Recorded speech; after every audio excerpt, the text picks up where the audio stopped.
there guys, and welcome to yet again another diary, and again another diary that is in this kind of format, but this kind of format apparently, in this kind of format because, not because I don't want to be on camera, but I'm currently charging my two batteries for the camera up for Slam Dunk Festival tomorrow, which is of utmost importance to me, so that's the reason that I'm not on camera at the moment. And also just like to point out that this is just a purely Leeds United based kind of diary, catching up over the past week of goings on at Leeds United. So people that aren't interested in that, you might want to disappear and maybe go watch something more interesting to you. So yeah, Lee, Charlie, this one isn't for you guys. So yeah, I said in the last diary that I was wanting to wait for things to progress with whether we were getting a new manager or new head coach or whatever, and then I would come out and speak about sort of the goings on at Leeds United. And I think it was literally the day after Uwe Rosler was named head coach of Leeds United, so typical of how things happen there. So let's start off with before we get on to Uwe Rosler, let's start with sort of Neil Redfern and everything. I think everyone knew, and I mean I said this at the end of the season, if Cellino was going to stay in charge of Leeds United once coming back from his ban, then Neil Redfern would definitely not be staying on as head coach. I think that was pretty obvious to everyone, the way everything had kind of gone on between those two and the way it had all been worked out, and Redfern hadn't been helped. Obviously Cellino was away during this time, but the club and the people in charge at the time gave very little help to Redfern. Obviously getting rid of Steve Thompson. We still probably will never get to the bottom of what actually went on there, whether it was Nicola Salerno that did it or why he did it. I don't think we're ever going to know. Cellino still claims he knew nothing about it or why it was done, but I don't believe that for a second, to be honest. So it came as no surprise that Redfern was going to go. Now, I don't think any of us could complain if Redfern was, if it was decided for Redfern not to carry on because the powers that be believed it wasn't, the right way to move forward for the club. And as long as that was done in a correct, respectful manner, like the majority of partings of managers with clubs is done. If it were just the club would have come out and Cellino would said, Redfern has done a fantastic job for Leeds United, we will happily give him his place back at the academy, at head of the academy. We'd like to place on record our utmost thanks to him, but we feel we want to go in a different direction with a different coach. If it would have come out like that, it would have been absolutely fine, and I'm pretty sure majority of people wouldn't have had a problem. I know there were lots of people who utterly, really, deadly wanted Redfern to stay in charge, and that's fine. That's their opinion. There were the people that definitely didn't want Redfern in charge and thought he'd done a terrible job, which again, that's their opinion. My opinion, I wouldn't have been disappointed if he would have stayed on. I would have been quite happy for him. I believe he has Leeds United at his heart, and he wants to do his very best for the club. But personally, sort of long term for the club, I didn't really believe that if we are one day to aim for the Premier League, I don't think Redfern was really the guy to do that. But if he had have stayed on as coach, then I definitely wouldn't have been disappointed by that, and I believe given a fair crack at the job, he would have done fairly well. But yes, whether people believed he was the right man for the job or not, no one can disagree with the fact that Cellino has treated him with the utmost disrespect and has really made a complete fool of him in public, and it has been disgraceful the way that he has treated him. Obviously, like I say, whilst he's been at the club, he hasn't really been very supportive of him in most cases. And the stupid, childish press conference that Cellino gave the other week when Adam Pearson was announced as the new kind of director at the club. I can't even remember what his actual title is now. Yeah, it was a press conference that went on for about an hour and a half, I think, The journalists that were there said it was the most bizarre press conference they've ever been to. Cellino spent the majority of it mumbling. Halfway through, he left to go have a cigarette, and just leaving Pearson on his own to take questions.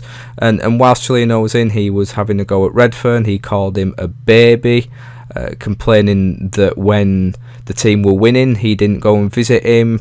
When they were losing, he suddenly came asking for help, and then when they were winning again, he disappeared. And talking about him, it was stupid how he always gave the Leeds salute and touching the chest. And Cellino's just doing the usual mumbling crap that he does, and it was just so terrible to see. It was it was a very dark day, kind of, that day, seeing what our club was doing, and I felt sorry for Adam Pearson. Really, you could see it in his face, like, what have I come into here, which is a shame, because I actually quite like that Adam Pearson is coming to the club, but I'll get onto that in a minute.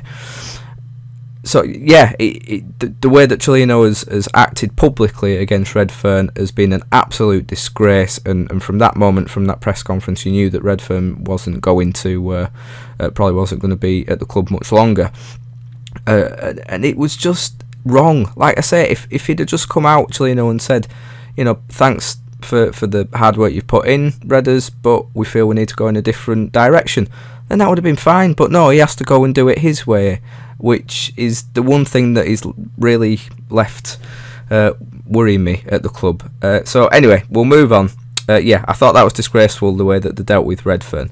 So anyway, when it became apparent that obviously Uwe Rosler was going to take charge, it was basically the night before he was announced that the press kind of got hold of it, and then the press conference took place that day, and it was just Rosler and Adam Pearson doing it. And I'm perfectly happy with Uwe Rosler as, well, I say manager, head coach, whatever his title is. He's someone who I thought did a fantastic job. He's someone I feel did a brilliant job with Brentford, and practically kind of started them off getting to where they are today. Really, he got the ball rolling with them. He then moved on to Wigan, where he started off fairly well, and then it did go a little bit downhill for him, but I'm still quite a fan of him as a coach. He's someone who seems to like kind of fast-paced football. He likes using the youngsters, which I think obviously suits us down to the ground. So when it was revealed that it was going to be him, I was fairly happy with it. It was just obviously the sour taste of everything that had happened with Redfern. It wasn't a matter of not supporting Rosler, because I'm 100% behind him, as I hope the majority of Leeds United fans are. It was just the way Cellino had treated Redfern that really was leaving such a sour taste in my mouth that I didn't feel I could get too happy about it. But if I kind of ignore that and I look at everything, like I say, I think he will fit our club very well. It is, again, as I say, just how he gets on with Cellino. I mean, he said himself that I can't remember kind of the way that he worded it, but he basically said that he's ready for the challenge, and that he's wanted to get back into football since his departure from Wigan, which I think he's been off for about 6 months. He says he's used that time to look at new players and do some scouting and everything, which is looking quite good. But then again, how much input is he going to get into the players that come into the club? He said that he will have input, but his main focus is obviously doing the team side of things, the tactical side, and the actual coaching and everything. So we don't know how much Cellino will let him have input. But yeah, it's literally all boils down to the relationship between those two. On his own and under different owners and chairmen, I think Rosler could do fantastic things for us. I think we could go in the right direction. We still might do that. It's just like a ticking time bomb with Cellino. No one knows how he's going to act or react to certain situations. But I have to say, early on, I daren't say it really, but it looks like it might be going in the right direction, because we're getting a whole load of new staff coming in. Obviously, Rosler will be getting his own backroom staff in, people that he trusts, for coaches and everything, which is good. We're apparently getting a new head of recruitment. We're getting some kind of head secretary. All these different roles that haven't really been talked much about before. But I mean, if we get the right people in all those roles, and Rosler has all these people helping him out around him, it could be a really good thing for the club. But obviously I don't want to say things because it's very early days, and could it be a case of too many cooks spoiling the broth, or is that actually what the club needs? All these people in these different roles doing these separate jobs and everything. It might just be what the club needs. Obviously I mentioned head of recruitment there, so is that basically a downgraded term of director of football, or I don't know, is it just a very posh head scout, or we'll have to see about that one. But then again, you look at how much help Cellino is possibly giving to Rosler here with all these new staff, and then you looked at Redfern basically doing everything on his own at the club, especially when Thompson wasn't there. He was the guy putting the cones out before the game started. He was the guy basically having to deal with everything on his own. He was the guy stood in the technical area on his own. He wasn't given any kind of help like this. And again, it's just that sour taste. Great, going forward, it's going to work well for us, but it does make you feel so sorry for Redfern and what he must be feeling about it. It should be mentioned that he has been offered his job back at the academy, Redfern, which, fair play to the club and Cellino. It's good that he's been offered that. And part of me would love him to take back that role. However, if I was Redfern, I would tell Cellino to go stick it where the sun don't shine. Because if I'd just been treated the way that he has by Cellino and by the club, I wouldn't want to work another second under him, in that role. But Redfern being the kind of guy that he is, he's clearly a very kind of proud guy, and he's very proud of that academy. There's probably a small chance that he will take it. Although, again, having said that, after the job that he's done at Leeds and people seeing that he definitely has a lot of potential there, will clubs want to come in for him, to go as head coach or manager at their club, which I'm sure could very much happen. I think, as far as I'm aware at the moment, I haven't been able to keep up to date with all the news today and yesterday, but as far as I'm aware, Redfern hasn't made any comment on whether he is going to take the job back or anything. Like I say, I would love him to. I can't see him doing it, and I completely wouldn't blame him. And it would be nice to see him go and prove a point at another club somewhere, maybe. I would love him to do that, because he deserves to be at a club where he is respected. He's got zero respect from Cellino. But yeah, if he was treated right and given the correct support around him, he could do wonders at a club, and again bring youngsters through at another team. Although it's sad not to see him doing it at Leeds United, I'd love him just to get that chance and prove himself at another club. So we'll have to see how that kind of progresses over the next couple of days. Obviously, since last time I spoke about the team and everything, we had the retained list and players that are going and everything. So there weren't really too many surprises on there. I think the biggest surprise, or one that shocked people, was Rudy Austin leaving. In a way, I am disappointed, because he was one of those players that you knew was guaranteed to give you 100% on the pitch and kind of not stop running about. But he was also one of those players for me that was a very inconsistent player. On his day, for me, he was always usually man of the match and one of the best players out there on the pitch. But when he wasn't, on his game, his passing was pretty dire, really.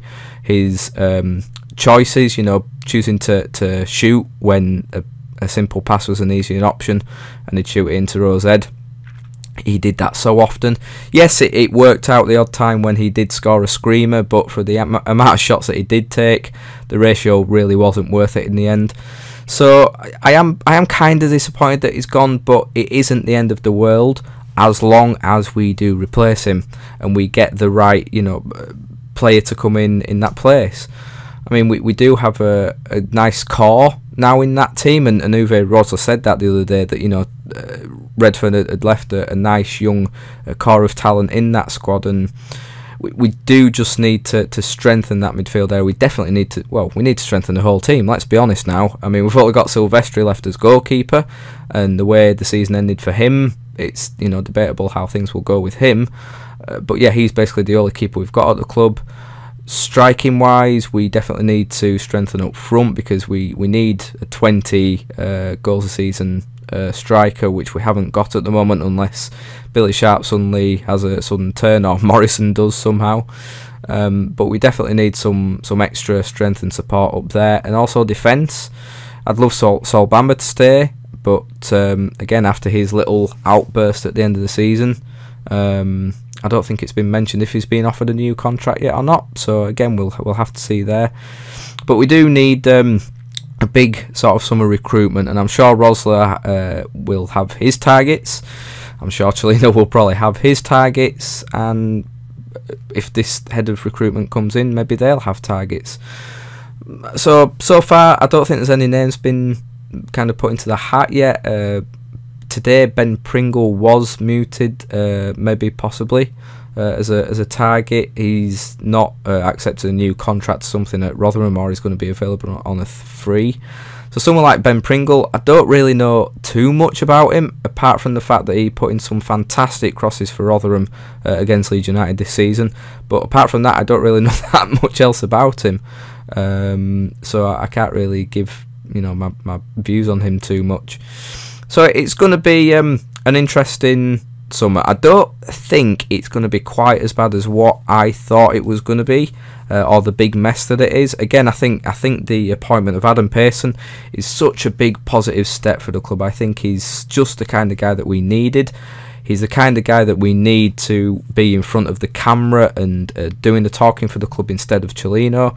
And hopefully he will be making a lot more sensible, more kind of well thought out decisions as well, instead of the rash ones that Cellino does.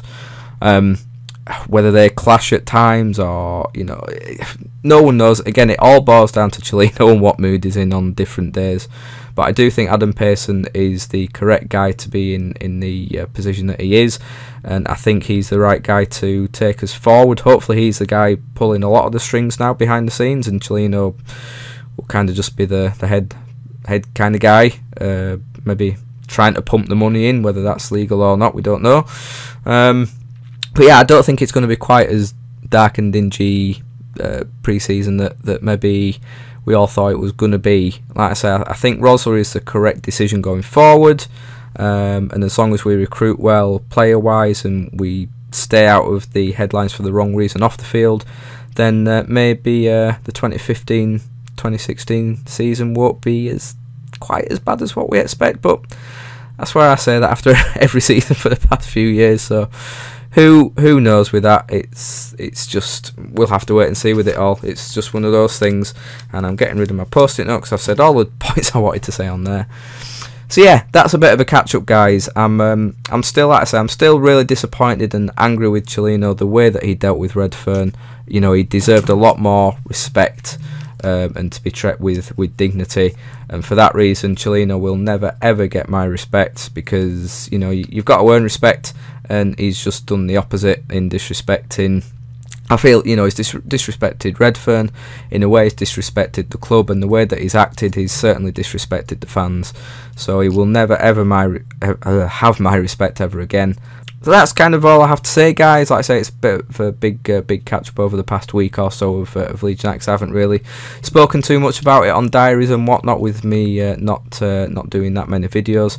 So I hope you enjoyed that, guys. Please do leave your thoughts on the whole situation, either in the comments below or at my Twitter at ChrisJonesLUFC. Whether you're happy with Rosler, if you felt someone else would have done the job better, or you felt someone else fitted the position better. How you feel about Redfern possibly leaving the club altogether, how you feel he's been treated, whether it's right or wrong, and your thoughts on Cellino and just the whole shebang. You know the drill, guys. So yeah, thank you very much for watching, guys. If it's your first time watching, then please do leave a like and subscribe. That would be greatly appreciated. And until next time, guys, thank you very much for watching, and I'll speak to you all very soon.